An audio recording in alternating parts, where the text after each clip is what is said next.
In Toronto, the arrival of spring seemed promising, but nature had other plans. A surprise ice storm, reminiscent of winter's tight grip, has shaken southern Ontario, catching many off guard. This event, more than just a freak storm, has sparked a broader conversation about community preparedness, the unpredictability of weather patterns, and the social implications of such extreme conditions. The ice storm has caused chaos on the roads, particularly along Highway 400, where drivers faced treacherous conditions. The Ontario Provincial Police, OPP, Sergeant Kerry Schmidt, described the situation as one of the busiest mornings they've had, with numerous accidents, cars in ditches, and vehicle rollovers. The incident is more than just a traffic report. It underscores the vulnerability of the community to sudden weather changes and the need for better infrastructure and emergency response systems. 2 transport trucks were involved in a severe collision, one losing control and jackknifing into the guardrail, while another truck ended up deep in a ditch. This scene is not just about the physical damage but highlights the broader issue of how communities are impacted by such events. The closure of both northbound and southbound lanes of a major highway, one of North America's busiest, is a significant disruption, affecting not just the drivers but the economy, as goods and services are delayed, and the everyday lives of residents are interrupted. As heavy tow trucks struggled to recover the vehicles, the challenges faced by first responders and emergency crews became evident. Bubba, a seasoned tow operator from Classic Towing, fought against time and the elements to clear the wreckage. The physical struggle of lifting a truck loaded with heavy pallets of vinegar, with the trailer's frame split in 3, is symbolic of the broader struggle communities face in the wake of natural disasters. It raises questions about the adequacy of our current response systems and whether they can withstand the increasing frequency of such extreme weather events. Meanwhile, 250 kilometers southwest, near London, Ontario, the storm continued its assault on Highway 401. Here, Brad Prince and his crew from Ross Services worked tirelessly to manage the chaos. A single vehicle rollover highlighted the dangers of driving in freezing rain, where even a momentary loss of control could result in life-threatening situations. The ice storm's impact on this area further emphasizes the need for community awareness and preparedness. It's not just about clearing the roads.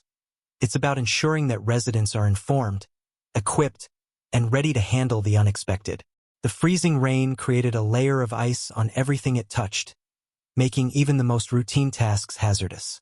Brad's quick thinking, using a floor mat to provide enough grip to stop a vehicle from sliding, is a testament to the ingenuity and resourcefulness required in these situations. However, it also points to a larger issue: the reliance on individual solutions in the face of systemic problems.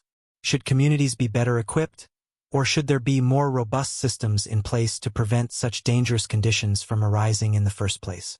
As the day progressed, the highways were eventually reopened, but the storm served as a stark reminder of the unpredictability of nature and the far-reaching effects it can have on communities. The experiences of the residents, emergency responders, and drivers during this ice storm raise important questions about how we as a society can better prepare for and respond to extreme weather events. In the broader context, this event is a call to action. It challenges us to think about the social implications of such weather events and the role of community resilience. How can we ensure that our communities are not just surviving but thriving in the face of such challenges? What systems need to be in place to protect the most vulnerable among us? And perhaps most importantly, how can we foster a sense of collective responsibility and preparedness in the face of increasingly unpredictable weather patterns? This ice storm in southern Ontario, though a local event, is reflective of larger global challenges. As climate change continues to influence weather patterns, communities around the world will need to adapt and respond to new threats. The storm's impact on the community in Ontario is a microcosm of the broader issues we face, from the need for better infrastructure and emergency response to the importance of community awareness and resilience. In conclusion, the ice storm in southern Ontario is more than just a weather event. It is a lens through which we can examine the strengths and weaknesses of our communities in the face of natural disasters. It calls for a reevaluation of how we prepare for, respond to, and recover from such events, with a focus on community-driven solutions and social impact. The road to resilience is not just about clearing ice and snow. It's about building stronger, more adaptable communities that can withstand the storms of the future. As the storm's aftermath unfolded, the broader societal impacts became increasingly apparent. In the immediate sense, there was the disruption to daily life, schools closed, businesses shuttered, and public transportation brought to a standstill. Yet, beyond these tangible inconveniences, the storm illuminated deeper issues related to community resilience, equity, and social support systems. In many neighborhoods, especially those with older infrastructure, the storm caused power outages that lasted for hours, even days. These outages disproportionately affected vulnerable populations, such as the elderly, those with disabilities, and low-income families who may not have the resources to cope with extended periods without electricity. This situation raises important questions about the adequacy of our public infrastructure and social services. Are our power grids resilient enough to withstand such shocks?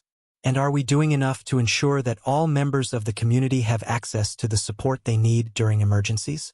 The storm also exposed the limitations of our current emergency response systems.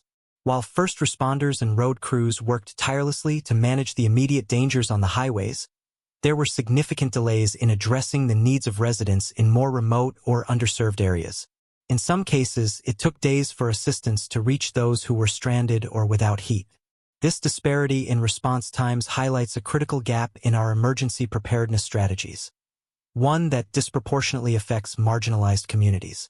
In response to these challenges, community groups and local organizations stepped up to fill the gaps left by official emergency services. Volunteers organized to deliver food, blankets, and other essentials to those in need, demonstrating the power of grassroots action in times of crisis. These efforts underscore the importance of strong social networks and community-based initiatives in building resilience against such events. However, they also point to the need for better coordination between official agencies and local organizations to ensure that resources are deployed effectively and equitably. The economic impact of the storm is another critical aspect to consider. The closure of major highways not only disrupted the flow of goods, but also had a ripple effect on local businesses and workers. For small business owners, especially those who rely on daily customer traffic, the storm's disruption could mean the difference between staying afloat and going under. Similarly, hourly workers who were unable to commute due to the storm faced lost wages, adding to the financial strain on already struggling households. This situation highlights the precarious nature of many people's livelihoods and the need for more robust economic safety nets that can provide support in times of crisis. Moreover, the storm has sparked a broader conversation about climate change and its role in the increasing frequency and severity of extreme weather events. While this particular storm may be seen as an isolated incident, it is part of a larger pattern that experts attribute to the changing climate. This reality calls for a rethinking of how we approach urban planning, infrastructure development, and environmental policy. Are our cities and communities prepared for the challenges that lie ahead? And what steps can we take now to mitigate the impact of future storms and other climate-related events? Public discourse following the storm has also focused on the importance of community engagement in disaster preparedness. Many residents expressed a desire for more comprehensive and accessible information about how to prepare for and respond to extreme weather events. This feedback suggests a need for more proactive public education campaigns, as well as better communication between government agencies and the public. By empowering individuals and communities with the knowledge and tools they need to stay safe, we can build a more resilient society that is better equipped to handle whatever challenges the future may bring. In the wake of the storm, there has been a growing recognition of the need for systemic change.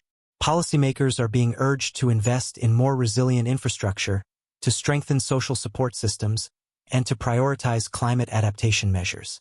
These discussions are critical, as they address not just the immediate impacts of the storm, but also the long-term sustainability of our communities.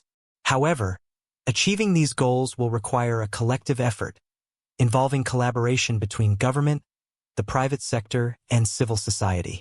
One of the most heartening outcomes of the storm has been the way in which communities have come together to support one another. In the face of adversity, neighbors checked on each other, shared resources, and provided comfort. This sense of solidarity is a powerful reminder of the strength that comes from community. It also serves as a model for how we can approach future challenges, not just with a focus on individual survival, but with a commitment to